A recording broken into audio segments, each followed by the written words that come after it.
Hello guys, welcome to my YouTube channel Brain Booster Physio. Today we will discuss about the breath sound, and in the previous video we discussed the lung auscultations point. In this video I will teach you about the difference characteristics and how they hear of different breath sound. तो basically जो breath sound होती है वो two types की होती है, normal and abnormal. जो normal breath sound होती है वो तीन टाइप्स की होती है, वेसिकुलर, ब्रोंकियोवेसिकुलर एंड ब्रोंकियल। और जो एबनॉर्मल होती है वो आती है उसमें क्रैकल्स, वीज, bronchi, strider and pleural rub. So firstly you need to listen sound and then I will describe the characteristics of each and every breath sound. तो जो फर्स्ट आता है अपना वो आती है vesicular sound. This is how it is heard.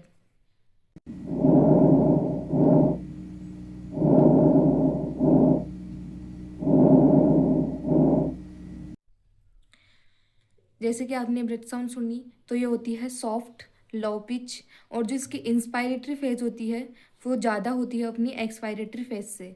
और जो no gap between inspiration and expiration, expiration और इंस्पायरेशन के बीच में कोई गैप नहीं होता है। This sound present at the whole lung almost. अपन जो ये वेसिकुलर साउंड है वो अपन लंग्स में कहीं पे भी सुन सकते हैं, ऑलमोस्ट सभी एरिया में ये ब्रेथ साउंड प्रेजेंट होती है। और जो इसका इंस्पायरेटरी फेज होती है वो एक्सपायरेटरी फेज से ज़्यादा होती है, और जो गैप होता है इंस्पायरेशन और एक्सपायरेशन के बीच में उसको इसमें प्रेजेंट नहीं होता है। तो अपनी नेक्स्ट साउंड आती है bronchial breath sound. So how it is here.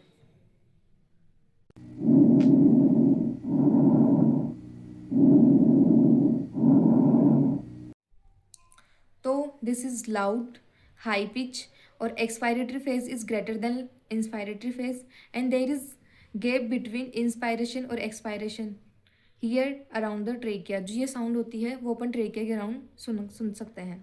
फिर आता है अपना third, bronchovesicular breath sound. So how this is here.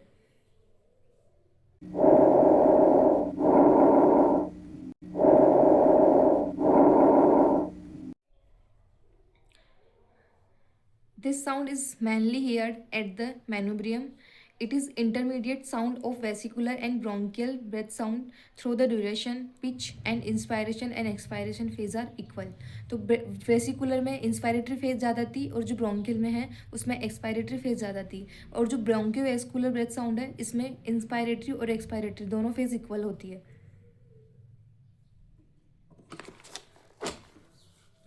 And if the bronchial and bronchiovesicular sounds heard at the other region of the lungs and filled, then there is pathology.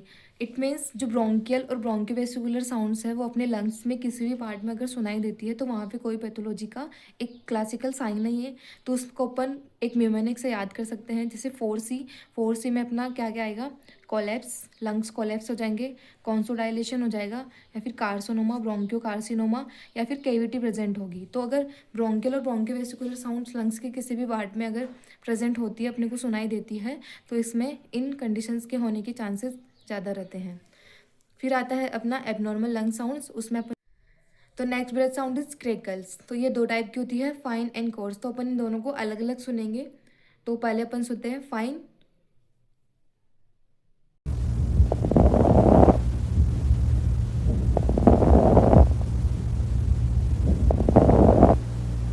तो next अपन सुनते हैं chords.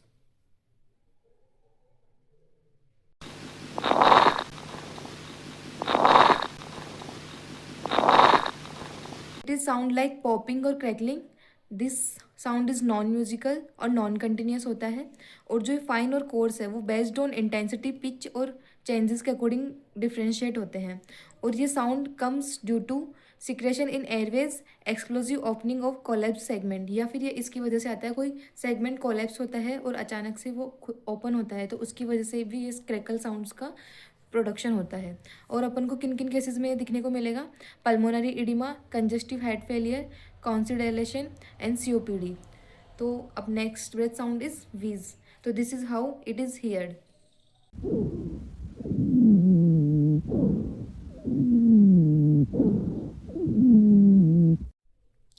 तो this is musical in nature, high pitched, continuous, usually on expiratory phase, inspiratory में present होता है but expiration में clearly सुनाई देता है। Occurs due to passage of air through narrowed lumen और due to construction of airways. तो ये किन किन केसेस में अपने को दिखता है? सीओपीडी और asthma.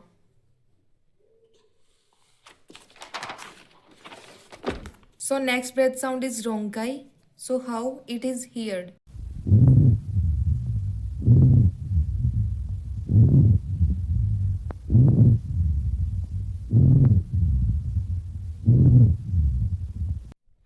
This is low pitched, usually on expiration or can be listened during inspiration. Occur due to mucus in larger airways और किन किन कंडीशन में अपने को देखने को मिलेगा? Chronic bronchitis, pneumonia with secretion. ठीक है, फिर अपने नेक्स्ट साउंड आती है स्ट्राइडर। तो this is how it is heard.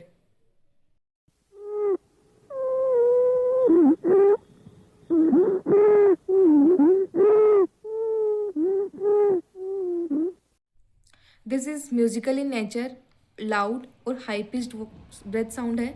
और if it is occur during inspiratory phase it will suggest extra thoracic obstruction. तो एग्जाम्पल किन किन कंडीशंस में होता है?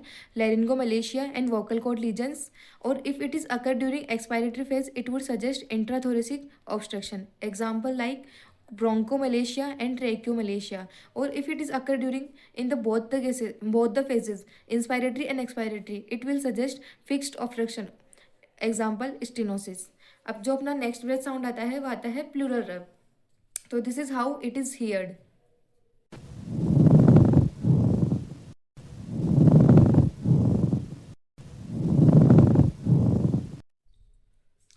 It is non-musical. It occur in both phases during inspiratory and expiratory phase और it is sound like leathery rubbing।